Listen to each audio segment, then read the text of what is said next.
Good afternoon, producer Susan. How you doing this fine spring day? I'm doing good, Jersey Joe. How are you? Good.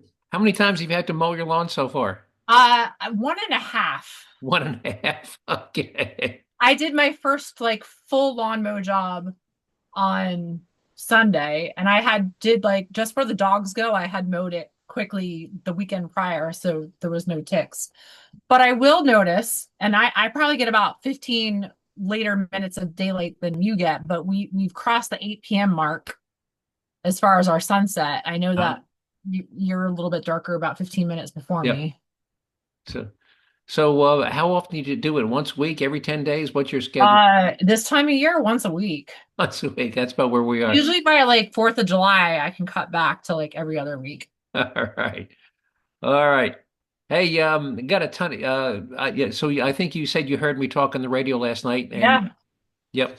And I'll be on the radio again tonight. That's Mhm. KLZ 560, but most people won't hear this podcast till tomorrow morning, which will be too late. But I sent out the notice to all the Jersey Joe on my distribution list. Mhm. Anyway, so today's actually the 29th. It's a Tuesday. The focus of the show is news and perspective you won't hear on TV. And it's the 29th, which is also coincidentally President Trump's 100th day in office Mhm. as our 47th president. Our quote of the week is a commentary on how willing some people are to believe a lie and how resistant they are to believing the truth, even if they've been shown proof that what they believed was a lie. And well, and that's anonymous, but I think it's a great quote. I encounter Yeah. that on a regular basis. The stupidest thing I've heard a week. We'll tell you about a new law that just went into effect in Washington State that provides $120,000 in reparation payments to select minority groups residing in that state.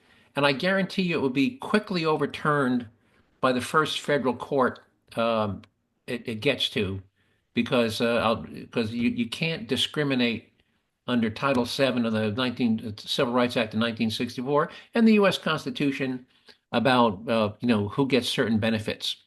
Um, I'm sure you heard about the Wisconsin judge that resulted in her being arrested, but believe it or not, some Yeah. people didn't. And there's a lot of misinformation floating out there around what she did or didn't do. I So, actually didn't hear about that until I heard you talk about it on the radio last night. all right, well, then I will talk about it in depth when we in this podcast.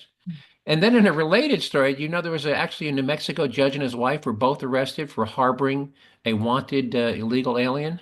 No, I didn't hear that. Well, we'll tell you about that one too. We'll tell you about a lie circulating on liberal Facebook sites claiming that the U.S. government is deporting young children who are also U.S. citizens. And I know you did some research, so we'll throw that one Yeah. over to you. We'll play a clip, but you know who Charlie Kirk is, Turning Point USA? Yep. Well, he's doing like one of these public things where he's taking questions from the audience, and some first year law student challenges him that all of the Trump deportations are unconstitutional. And Charlie Kirk does a masterful job of just demolishing this kid. It's a long clip, it's 5 minutes, but we'll try to get it all in. Um, my favorite press secretary of all time, Caroline Levitt. By the way, I love the way she just takes these questions, doesn't have a notebook. She just looks Mhm. straight at the person who answered the question and just goes to town on them. Anyway, Does her homework. yeah, she explains what really happened when the former president of the U.S. Institute for Peace, which is a federal agency, was fired from his position and refused to leave his office. And remember last week we had a clip from Nick Fritas. Um, Yes. well, we Mhm. have another. If we have time, we'll play another one because he was challenged by some feminists for saying, "I would never be a stay-at-home mom," and he explains why being a stay-at-home mom is actually something to be very proud of. Mhm. Um, we all know how tough it is for people like you and me to get a gun if you live in New York City. Yeah. Well, we'll tell you how easy it is for thugs to get a gun in New York City.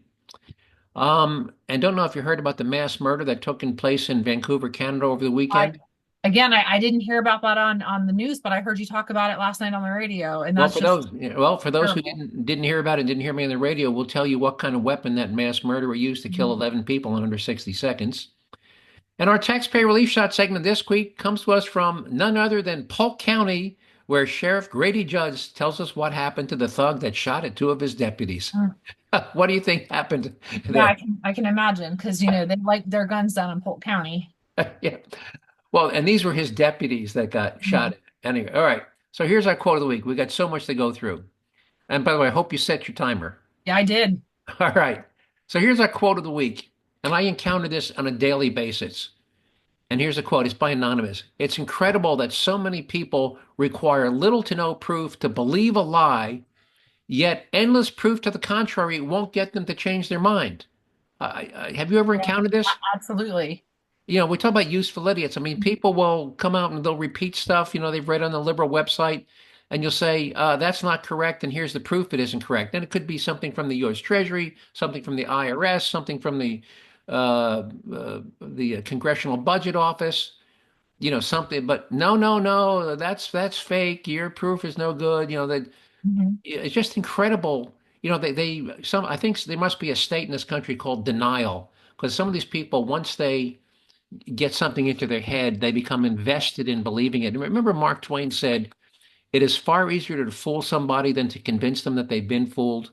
Mhm. And that's exactly what I encounter on a daily basis. And I assume you've encountered that too. Yeah, absolutely. Whether it could be something with service dogs or whatever. Mhm. People become vested in a lie, and maybe it's their ego that no, I can't be wrong. I have to be right, and I'm going to find a reason to reject whatever proof you come up with. Um, which, by the way, and that's why I think I sent you the other day the list of people I blocked on Facebook. I Yeah. think there's over 100 names there, because these are people that are just irrational. They embrace the lie. They won't accept the change. All right. Stupidest thing I've heard all week. State of Washington has just signed into law granting $100,000 in reparation payments to select minorities only in the form of a forgivable home loan. Now, the program is not available to individuals who are of Caucasian, Chinese, Japanese, Vietnamese, Cambodian, Indonesian, or a dozen other countries of origin. Now, here's how it becomes a reparations payment. The loan becomes 100% forgivable if after 5 years, it's in the form of a forgivable home loan, down payment. The loan becomes 100% forgivable if after 5 years of occupying the house, your household income is less than 80% of the keywords area median income. And if not already forgiven by the time you sell that home, you only need to repay the original loan amount with zero interest. But let's talk about area median income. What big tech company is headquartered in Washington State, up in the Seattle area? Microsoft. Microsoft. What do you think the average pay of a Microsoft software engineer is, or a Microsoft marketing Oh, person? 6 figures, I'm sure. Oh, absolutely. There's nobody who works for Microsoft headquarters is pulling down less than 100,000. And if both the husband and wife, it's not individual, it's household income. So if you've got a Mhm. working couple working for Microsoft, I'd be stunned if they weren't pulling down 250,000. Yeah. So when they say 80% of the area median household income, we're talking that if you make less than 200,000 a year, that loan would be forgiven. And even if you don't get to forgive it, how'd you like to live in a house for 10 years and after 10 years you only had to pay back the original 120,000 with no interest? That would be lovely. Be lovely. Well, by the way, I'm sure that's going to be challenged by somebody. You cannot discriminate. Remember 6, 7 months ago, we had the thing where the Supreme Court told colleges you can't discriminate on admissions based on race. Yes. It's no difference here. So my Mhm. question is, the state of Washington has attorneys. I'm sure a good percentage of the people in the state legislature are are lawyers.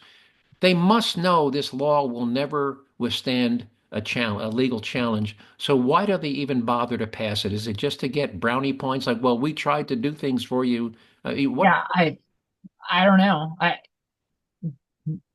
I think isn't there? I think it's called virtue signaling. Well, we tried. Mhm. Would this constitute virtue signaling? I'm not sure if that maybe if that yeah, if it's the right definition. Right. So anyway, so that's the stupidest thing I've heard of, passing a law to give only select group of people Yeah. $120,000 in an interest-free forgivable loan. Oh, it just drives me nuts. All right. So let's talk about the big news story that happened this week. So there was a wanted illegal alien. He had all sorts of warrants. There was a signed deportation order that had been floating around out there for a year and a half. Turned out that ICE found out that this guy was scheduled for a hearing on domestic violence. There were two women there to testify against him at the hearing. One was an ex-girlfriend, I think, maybe two ex-girlfriends, and they were both had been badly beaten by him. One was in intensive care for a while. Anyway, he was there for a hearing before this judge. So the ICE agents show up in the hallway outside the judge's courtroom, and the deputy says, "Well, you have to wait out here."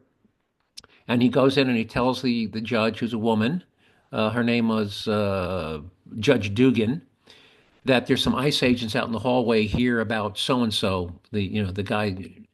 So she comes out and she's upset. She reads in the riot act, "Well, you can't come into my courtroom," which, by the way, she has the power to decide who's in her courtroom. And you'll have to wait out here. Blah, blah, blah. You can't come in.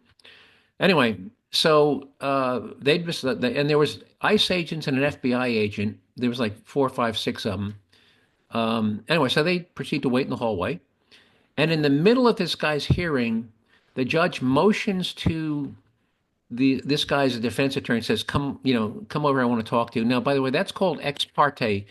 In any sort of trial or hearing, you can't talk to only one attorney. You have to talk to both attorneys. Exactly. And there was a prosecuting attorney, a district attorney, in the courtroom, because this guy had committed a felony.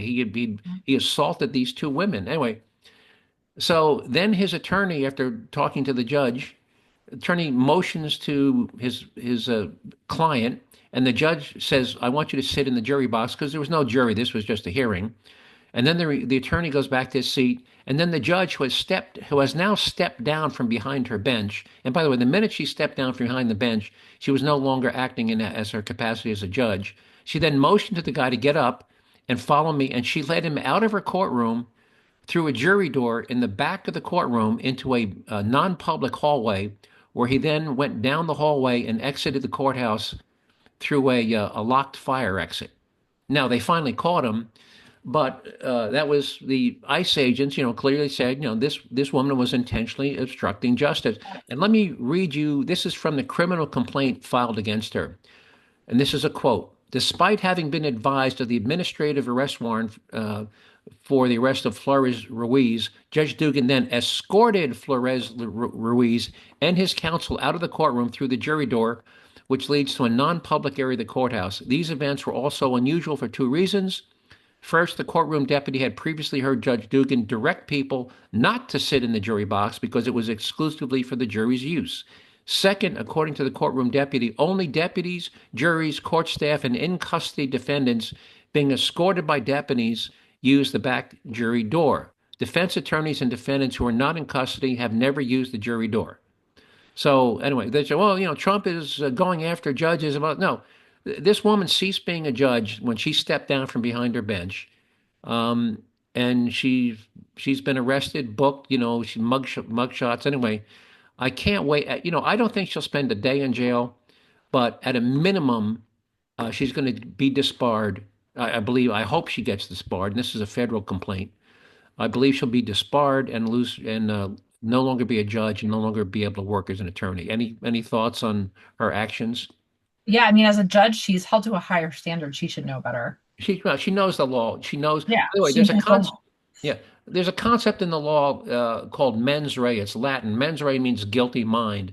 And let Mhm. me give you a quick example. If we're playing basketball and I pivot and I inadvertently hit you in the mouth with my elbow, that's not assault. I had no intent to hurt you. Mhm.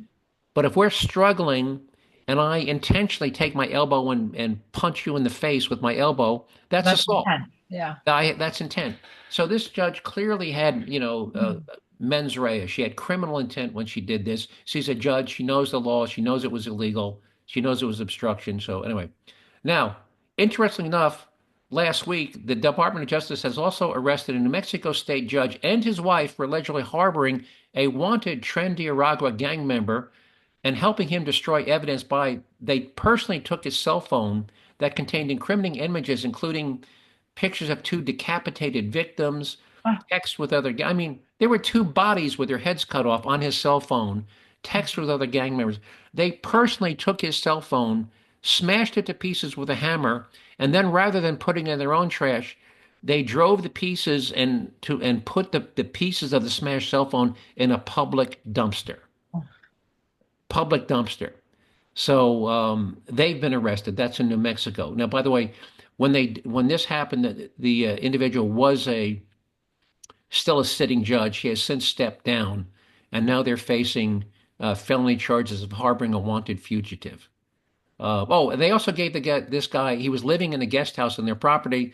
They also gave him an AR-15 with a silencer so he could go to the shooting range and practice shooting. Illegal alien. They give him an AR-15. So anyway, and we have the link. Anybody wants to read more details on that? I'll add it to the website. Producer Susan will on their website. Give her a couple of days, and you'll be able to read the full story and the name of the judge and his wife and what happened to him. You'll read the complaint. All right. Producer Susan, you and I both know this, but you sent this to me. There's been a thing that a Yeah. lot of thing on the news that Trump is illegally deporting young children who are U.S. citizens. Is Trump deporting children 5 and under who are United States citizens? Are they being deported by Trump? No, the parents are being deported by Trump. You mean there's no signed deportation order for these 5-year-old kids, No, 2-year-old kids? No no, judge has signed a deportation order? no. It is for the parents, not for the children. Oh, so it's the custodial parent is making the elective decision to take their child with them. There's no deportation orders. Now, and one of the children apparently is very sick with cancer. I can't imagine, these parents are now faced with this choice. I have to leave. I have to go back to my home country. I have the option now of taking my child with me back to my home country, where they're probably not going to live a very good life. And for the child who's sick is probably not going to receive the medical attention that it probably needs to live. Or I can choose as a parent to give up my child, Right, to the other parent, every or aunt or uncle or their or even if they have no family in the United States. I mean, it would be then, become a ward of the state in foster care, child which protective it will services. receive medical care and probably will receive a pretty good life. I mean, we're talking very young children who will most likely be adopted or fostered. Yeah, ages two to So I six. can't Yeah. imagine making that choice as a parent, but they do have that choice, and these are their choices to either take their child home with them or to give up their child. It was their choice as a parent. Well, I can't get over how the networks have lied to me because the networks told me that Trump was deporting young children who were U.S. citizens. Wow, I got lied to. Yeah, Ima Imagine that. imagine the media twisting the story. Twisting the truth. So again, there has not been any signed deportation order for a child under the age of Yeah, 17 I can't who was imagine making that choice. I mean, that has got to be absolutely heartbreaking. It's the better, what is these two horrible choices I have to choose between as a parent, but it is ultimately their choice. Yeah, it is their choice. But again, and it is a sad situation, but again, the Trump administration is not deporting young children who are citizens of this country.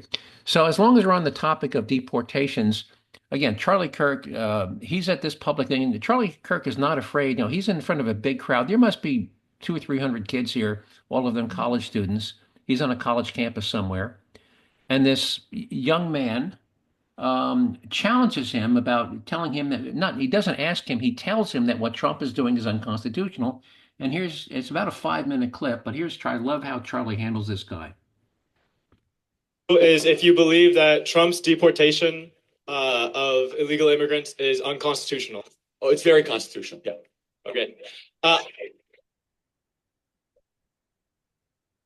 I disagree with that. I believe that it is in a violation of the Fifth Amendment, which provides due process to all persons in the United States. This would include non-citizens, and many of these people are being deported without having a trial or going before a judge, which is in violation of the due process. Yeah, so you are right that you are right if there's an illegal here and they commit a crime while they are an illegal citizen or let us say an legal resident or legal individual, illegal, they do get due process. However, there's two exceptions to that. There's something called expedited removal. So if someone comes within 14 days or they're within 100 miles of the border, the Supreme Court has ruled that you do not have to give them the same due process rights. Or if you invoke the Alien Invasion Act, which President Trump has, 1798 law, which allows you to expel people that are here that might be part of enemy gangs or enemy organizations that have invaded the homeland. So under those two provisions, you are allowed to expel people here in the country without traditional due process rights. Well, I do have some issue with that, specifically with your second point of Trump relying on the Alien and Sedition Act. We can see that whenever Joe Biden It's not the Sedition Act, but you're close. Oh, Yeah, sorry, no, you're good. It's the Alien Invasion Act, but it's fine. It's all good. It's actually, they were passed right next to each other, so you're not that far off. So we can see with Joe Biden, when he tried to forgive student loan debt, he was relying on a law that was roughly 20 years old. And the Supreme Court said in that case that a president relying on a law that was passed in a time that's too different from today's times can be unconstitutional. And I think if that was ruled to be unconstitutional with the law only being 20 years old, that Donald Trump relying on a law that was passed in the 18th century would be very unconstitutional. That point sounds smart. Should we get rid of the First Amendment? I'm confused where you're going with that. It's pretty old. The First Amendment has It's been... from 1787. Should we get rid of the abolition of slavery? That's from the 1860s. Should old laws be getting rid of? Just because it's old doesn't mean it's bad. Should we get rid of the Second Amendment, the Fourth Amendment? But you're the one arguing for due process, which actually was authored in 1791. Well, the difference so is old that stuff these doesn't mean laws... it's bad. It just means to just criticize it on its merits, not how long it's been around. But these things have been reaffirmed several times. With the First Amendment, there have been several cases regarding the First Amendment. We can see that it was incorporated into the states. We can see with other cases like West Schoolbird versus Barnett. Same with the Alien Invasion Act. It's never been ruled unconstitutional. It's been heard many times. But when has it been reaffirmed by the Supreme Court? Multiple times. It's never, I believe in like 1850, there was another, 1950. It hasn't in the last couple of decades, of which there will be a legal challenge. But understand, this is specifically about Tren de Aragua and MS-13. That is specifically the carve out of this law that allows the president to have expedited removal of people that are affiliated with enemy gangs that, by the way, have committed crimes here in the interior of the country, to get them off our homeland. And so the question really is, if you're part of an enemy gang, shouldn't you go back to your country of origin and not stay here in the United States of America when you're raping or murdering or having domestic violence or abuse? Not only that, the American people overwhelmingly voted for that in November. Well, I don't believe that these people who are being deported are affiliated with criminal organization. At least the majority of them aren't. The Trump administration has deported... Every one of them has documentation that they're part of MS-13, including Garcia from Maryland. That's not correct. No, the Maryland dad, actually, it's come out. He was part of MS-13, acknowledged he was part of MS-13. He actually beat his wife in 2021. His wife says, I actually don't want to be around my husband anymore because my husband Garcia is beating me. He said he was afraid to go to El Salvador because an enemy gang was going to come after him.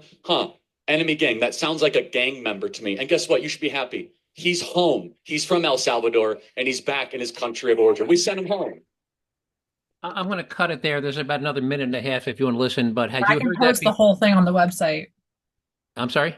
I can post the whole thing on the website. Yeah, there's another minute and a half, but I just think Charlie Kirk did a wonderful job. This kid thought he knew everything and was going to bury Charlie Kirk. Who do you think came out on top of that one? Yeah, Charlie. he brings up a lot of really good points. Right. So the kid scored no points, no points whatsoever. All right. So let's go back to my favorite press secretary, Caroline Levitt. And what a refreshing change from Jean Pierre. The U.S., by the way, I don't even know why this agency existed. The U.S. at some point created a U.S. Institute for Peace. So my question, number one, I didn't know it existed. And what the hell have they accomplished since I don't know how many years or decades ago this agency was created? But can you point to have you ever heard of the U.S. Institute for Peace? No, I haven't. Do you think we need such an agency? No. No. Well, let me play what. Now, this guy told a story that was complete. He said, "Oh, I was there sitting behind my desk, and they came and they grabbed me. You know, they'd pulled me out of my office." That's not what happened. So here's Caroline Levitt saying, "No, what he said is not even close to the truth." And here's what actually happened. Institute of Peace. This is a little bit wild. I understand the old president refused to leave after he was removed from his position. He barricaded himself in his offices, had to be escorted out by police, left the building without Wi-Fi, telephones, elevators, and more, and is now telling media that Doge broke in and illegally removed him. So now that's a reporter asking the question, and she says, "And did he in fact disable the Wi-Fi, the telecommunications?" So this guy sabotaged the entire work environment. So now here's Caroline Levitt's response to that reporter's question. Can you comment on this sequence of events and specify, did Doge illegally enter? I'm really glad you brought this up, Mary. We were made aware of this story by individuals at Doge, at Elon Musk's team, and also at the State Department who were unable to access this building. And it became very clear that there was a concerted effort amongst the rogue bureaucrats at the United States Institute of Peace to actually physically barricade themselves essentially inside of the building to prevent political appointees of this administration who work at the direction of the President of the United States to get into the building. There was a piece in the Daily Caller, thank you for sharing the truth on this, about what happened. Staff contacted the MPD in an attempt to prevent Doge personnel from entering. They barricaded the doors. They also disabled telephone lines, internet connections, and other IT infrastructure within the building. They distributed flyers internally, encouraging each other to basically prevent these individuals from accessing the building. I use this to say this is what Doge and this administration is facing. It's a resistance from bureaucrats who don't want to see change in this city. President Trump was elected on an overwhelming mandate to seek change and implement change, and this is unacceptable behavior. So you probably didn't hear that in the mainstream media, did you? No, didn't hear that. That's why we call it news and perspective. You won't hear on TV. And again, that was outrageous behavior on this. You know, I would have done more than remove them. I would have locked them up for sabotaging, for sabotaging all those systems. All right. How much time we got? You have about 10 minutes. All right. So boom, boom, boom. I don't think we have time to do Nick Frieda, so we'll save that for next week. So let's talk about how easy it is to get a gun in New York City if you're a thug. So the answer to the question, how easy to get and carry a gun, which is even harder in New York City, depends on whether or not you're a law-abiding citizen or not. Now, just to legally buy but not even carry a gun in New York City is a process that will take you at least 60 days and cost you more than $200 in fees and expenses. Now, if you want to also get a permit to legally carry that gun as a concealed weapon, add another 6 months minimum, 12 hours of your time for mandatory training, and another $600 in additional fees in addition to the cost of the gun. But now, if you're not a law-abiding citizen, how long and expensive is the process to get a gun? Well, apparently the time is less than 1 day, sometimes less than an hour, and there are no additional costs other than the cost of the gun. So how frequently do you think illegal gun purchases take place in that city? Every day. How about Every more? day, every How about hour, every yeah, hour. more than once an hour? And so how did I come up with that figure? Well, per the attached news story, Mayor Eric Adams was bragging that since he was sworn in on January 1 of 2022, which was 2 years and 4 months ago, the city has seized, ready for this number, 20,700 illegal guns as of Wow. March 10th. That's only 1,165 days since he was sworn in.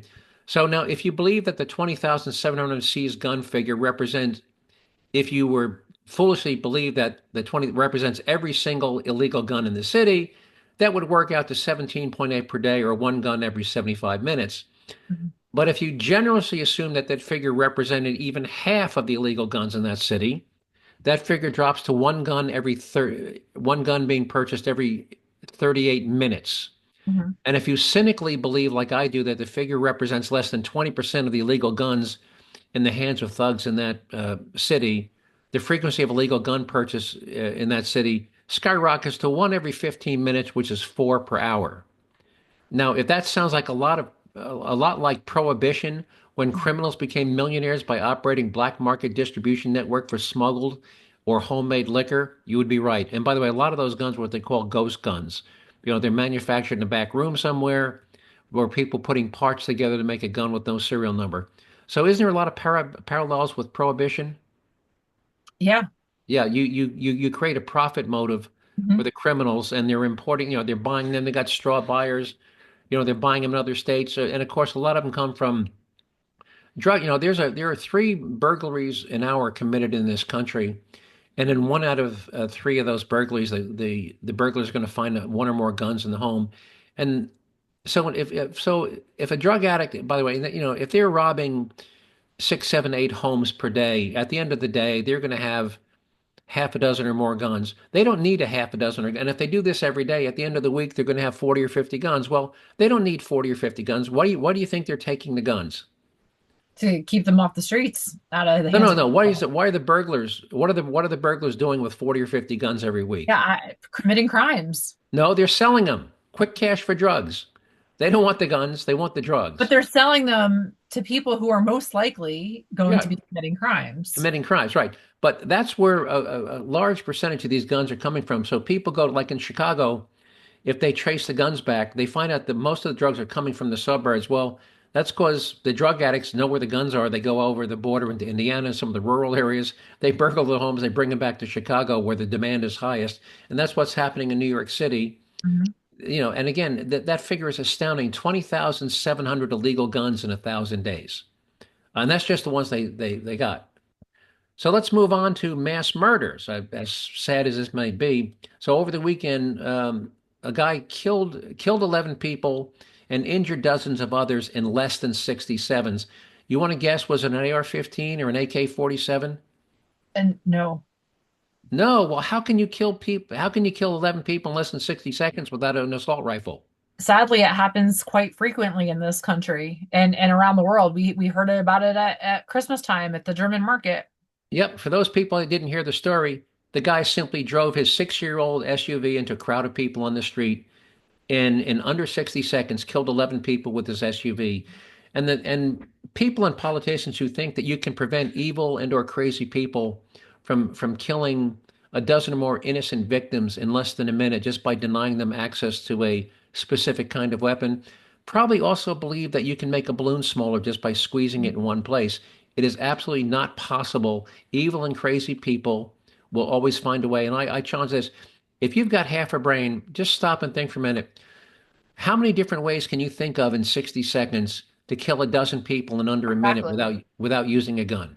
Exactly. I know I can think of several. I'm sure you could too. Yeah. I don't want to give anybody any suggestions, but if you can't think of several different ways to kill a dozen people in under 60 seconds without using a gun, you're probably not very bright. But it's Bottom line is we have a mental health crisis in this country, not a gun crisis. exactly, we have a mental health crisis. All right. Um, I skipped over Nick. I skipped over a couple of things we'll talk about next week. Um, let's go right to our taxpayer relief shot from Polk County. And by reading it, if you listen closely, you'll hear Sheriff Grady Judd say, "We shot him a lot." Typical, typical Grady Judd. Here we go. Tonight with breaking news out of Polk County. This is Nightside. I'm Emerald Morrow in for Dave and Courtney. A Polk County deputy and a Bartow police officer were shot after exchanging gunfire with a man they say held his parents hostage all day. The shooting happened in Bartow around 5:30 this evening near Fort Blount Street and North Broadway Avenue after the man's father called 911 for help. 10 Tampa-based Chris Hurst has been following this story all night, and he is live at the scene. And Chris, you have an update on those officers' conditions. Yeah, Emerald, both are doing well, all things considered. One had a bullet stopped by his vest. The other was driving this SUV, which officers and deputies are still poring over for evidence. He shot at the SUV before Sheriff Grady Judd says that suspect was soon shot dead. I can tell you there were a lot of shots fired. Sheriff Judd saying it plain that once suspect Wayne Voles fired at deputies and Bartow officers, they returned the favor. He said that he was Jesus and God. Earlier in the day, Judd says Voles held his parents hostage in this home in Fort Meade and pistol whipped his mother, whom neighbors say is recovering from a stroke. And late this afternoon, Dad said, I need to go to work. I work at Lowe's in Bartow. Wayne said, well, I need to stop some places anyway. Dad got into work and called 911. A quick search ended nearby when Judd says Voles opened fire on this SUV before shooting the Bartow officer and then dying in the firefight. Well, being that it's Good Friday, life is a vapor. You never know at any point in time something like this can happen. And Mike McMillan runs the drive-through coffee shop where it happened, saying 3 employees were inside. They thought at one point in time that he was going to enter the facility and ran by the door, but he didn't enter the building. As for the deputy and officer shot, Both were taken to the hospital and we're told are in good spirits. Deputy Alexander, he's expected to make a full recovery. He looked his sergeant in the eye at the scene and said, "Sarge, I believe I'll take a few days vacation till I heal up." Wow, what a response there from that deputy. Now, the sheriff says Voles has a history of drug use and committing crimes. The case now is with the state attorney's office to confirm if the deadly use of force was justified. I love Sheriff Polk. Yeah, we shot him a lot. By the way, we call them taxpayer leave shots because we didn't do the intro. But when the thug gets shot and killed, you save the taxpayers the cost of jury trial and prison time at $80,000 a year. So that's why we call them taxpayer leave shot. All right, how much time we got? You only have like 2 minutes. All right. So anything you want to add before we sign off? No, you were talking about prohibition. This week's episode of Food That Built America was on Anheuser-Busch, and there was a big segment about prohibition and beer during prohibition. Yeah, They're all great episodes. I saw that. Yeah. But this week's episode on the History Channel. Yep. All right. Anyway, run out of time, so I want to thank everybody who listened to this podcast for giving up 30 minutes out of your day to listen to me ramble on about the things I find of interest and importance. And I hope you found them as interesting and important as I did. And if so, I hope you continue to listen. If you want to see some materials and story links and video clips we talked about today, give producer Susan a couple days and you'll find them on the Jersey Joe website at jerseyjoe.com, with Jersey being spelled J-E-R as in Robert, Z as in zebra, E-E, J-E-R-Z-E-E, jerseyjoe.com. If you want to send me an email to get on our weekly distribution list where you'll get where we can automatically send you a copy of the podcast, or you have a question about anything we talked about, or you want to suggest a show topic, you can do that by sending me an email to just joe@jerseyjoe.com. Just remember to spell Jersey, J-E-R-Z-E-E. And with that, producer Susan, unless you have something else to add, we will sign off and talk to you next week. You good? All right. Yep. All right. Talk to you next week. Take care. Bye-bye.